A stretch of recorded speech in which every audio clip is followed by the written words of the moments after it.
এবার হাতে hockey stick নিয়ে প্রচারে নামলেন বর্ধমান দুর্গাপুর লোকসভা কেন্দ্রের বিজেপির প্রার্থী দিলীপ ঘোষ। এর আগে তাকে লাঠি গদা নিয়ে প্রচার করতে দেখা গিয়েছে। প্রচারে কেন তার হাতে লাঠি থাকবে এই প্রশ্নে দিলীপ বলেছিলেন, লাঠি তাদের হাতেই মানায়। প্রচ্ছন্ন এই হুমকি নিয়ে বিতর্ক শুরু হয়। বিরোধীরা বলতে থাকে লাঠি হাতে প্রচার, তরোয়াল হাতে মিছিল, বিজেপির সংস্কৃতি। লাঠি হাতে প্রচারের পর এবার দিলীপের হাতে দেখা গেল হকি স্টিক।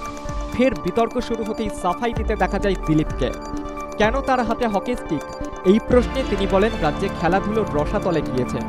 মোদির আমলে দেশের খেলাধুলোর অনেক উন্নতি হয়েছে, তাই আমরা খেলাকে প্রমোট করতে চাই।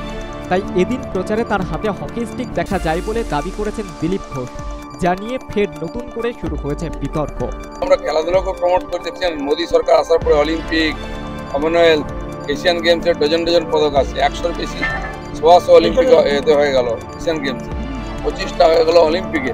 তো এই যে এত বাড়ছে, তার কারণ আমরা প্রমোট করতে চাই খেলাধুলো, সব ধরনের খেলাধুলা প্রমোট চাই। রিপোর্ট, বাংলা জাগো।